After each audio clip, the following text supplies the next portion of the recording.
It's an orange juice. Hey everyone, this is Yarn from Orange Juice. We'll be talking about Zap. It's a low-cost spell with instant cast time that inflicts damage in a small radius. It stands out from the rest of the spells because it can stun troops and buildings. Unlike arrows, it has a much smaller radius. It does require precise timing, with a much smaller margin of error. It can't take out a large area of troops. Experienced players that know you have Zap will stagger their troops.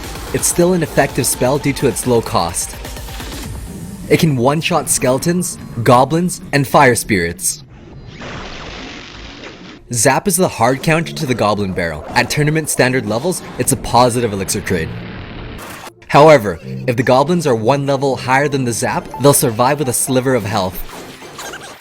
Zap is great against minion horde. It won't one-shot the minions, but for the cost of 2 elixir, it renders them very vulnerable. It's justifiable to zap 3 minions. If you zap from across the river, a minion will still land 1 hit on your tower. If you zap from your side, you can prevent them from reaching your tower. This requires precise timing. You have to zap the moment right before your tower is about to lock onto a minion. If you react too slowly, the tower's princess will begin to draw her bow for the 3rd shot on the same minion. This interrupts the arena tower's final startup frame, allowing 2 minions to get a shot on your tower. That's over 100 damage to your tower you could have prevented with proper technique. Every little detail counts. Having spear goblins complement the spell very nicely. With its unique mechanic, the spell isn't always about positive elixir trades. The Zap enabled the goblins to kill the princess. Left alone, she would have been strong support, and it would have been much more costly to take her out. The stun protects troops for 1 second. It can be utilized to allow hard hitters to squeeze in 1 extra strike before dying. If you have a hog that needs to rush the tower, a stun can disable the troops, allowing the hog to strike the final blow onto the tower. The Zap is also great at killing goblins. Combining these 2 principles, the hog can dominate the tower. This doesn't have to be limited to specific units. Here the stun prevented the mini P.E.K.K.A from killing the hog. There are infinite scenarios where the Zap stun can change the entire game. You have to identify the situation, use your judgment, and play it correctly. With the Zap, it stunned the Dark Prince in his startup frame. He was about to strike, which would have killed 2 goblins and the hog. The results were devastating, taking out the tower from full health in 1 push. Against the Ice Wizard, the stun prevented the Ice Wizard from slowing down the mini P.E.K.K.A's attack, allowing it to strike the tower, then take out the Ice Wizard. When playing a card that's easily countered with low-cost units such as mini P.E.K.K.A, it's good practice to hover Zap around the expected area. Every small detail contributes to your overall victory. The stun resets charge attacks. Sparky's attack takes a full 5 seconds to charge up. Zapping her resets her attack completely. Sparky has startup frames where she has to turn to the direction to initiate attack. So the World Giant was planted, then the Zap was quick dropped onto Sparky. Stunning a Prince or Dark Prince resets their charge attack. This is great if you have goblins or archers. Since the Dark Prince's regular attack doesn't kill them in 1 hit, the stun also paralyzes him in the kill zone where both arena towers could target him. He couldn't even kill 1 archer. The Dark Prince's charge strike has a 360-degree area of splash. If you stun him with a Zap, you can quick drop skeletons to surround him.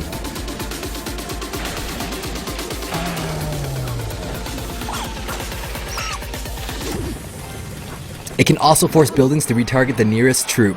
The stun caused the arena tower to retarget onto the miner. Vice versa, it can persuade the World Giant to retarget the nearest building. Zap can deny the collector from pumping 1 elixir, as well as deny 1 wave of barbarians and fire spirits from spawning. Knowing this, if you have other crowd control cards in your deck, it's not entirely a bad idea to zap 2 passive buildings while damaging their arena tower. Against a furnace and goblin hut, try to kill 1 wave from spawning as well.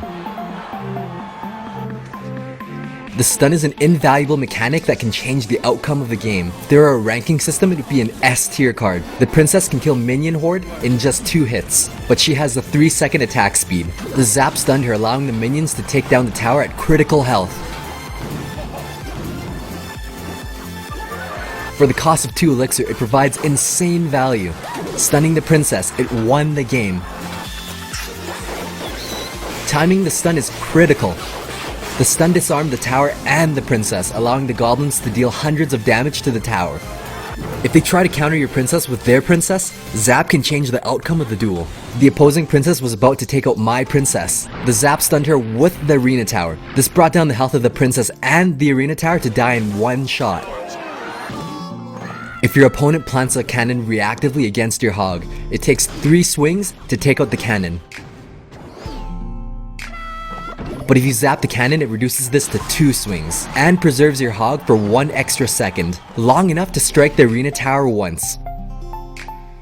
Knowing zap allows the hog to take out a cannon in 2 shots, the zap provides insane value, stunning the cannon and damaging the minions. If not for the zap, that 1 minion wouldn't have survived. That single minion hit the tower 8 times, inflicting over 600 damage. I can't stress how important the timing is. The Inferno was about to output maximum DPS. The zap stunned the Inferno long enough for the hog to take it out.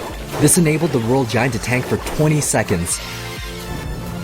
When you're in a showdown, the stun gives you an edge. The 3 musketeers output 600 DPS, so the stun disarmed them long enough to secure a victory. Zap doesn't have to be utilized exclusively on small units. The zap dealt damage to the barbarians, allowing the Valkyrie to kill them in 2 shots. The stun mitigated damage done to the Valkyrie, allowing her to survive and take out the Ice Wizard. Let's take a step back. If you look closely, the stun prevented the Royal Giant from killing the cannon, allowing the cannon to get extra shots off. Finally, the zap cycled back in time to take out the arena tower for the win. In a showdown, it's valuable to deal chip damage as well as to stun the unit. The zap dealt damage to the enemy tower and musketeer as well as stun her. This allowed the musketeer to deal much more damage to the tower. The zap radius may be small, but when aimed properly it can be used to its fullest potential. The zap was very reactive and killed the spear goblins before they had a chance to deploy. It also clipped 2 minions and put the princess at critical health. That was a positive elixir trade. A really great spell to pair the zap with is a fireball. Together they kill all these units. If you notice your opponent is consistently using barbarians to counter your hog, you can use a prediction fireball followed by the zap to finish off the barbarians. Because of that combo, the hog was able to deal over 1,000 damage to the tower. One thing you want to note is that the fireball has a kickback. This can cause you to partially miss the zap. Ideally, you want to cast the zap right before the fireball lands and causes the kickback. Another really strong combo are Fire Spirits paired with Zap. This combo can take on all of the units Fireball can, at a lower cost, but higher risk. The downside is that it has a smaller radius of splash, and they're susceptible to Zap and Splash units. Alone Fire Spirits versus 3 Musketeers do nothing. The Musketeers are machine guns. What you need to do is quick drop Fire Spirits, followed by Zap with almost no delay in between. Here's a tip to pull that off. Hold the Fire Spirits with your left finger, hover over where the 3 Musketeers will be. Pre-select Zap with your right finger. Then tap with your left finger to deploy Fire Spirits and Zap in quick succession. 9 elixir for 4. That's a huge positive elixir trade. The iPad is for demonstration purposes. It's very possible to do this on a mobile device. That's it for this video. Thanks for watching. Be sure to follow us on Twitter for more quality OJ.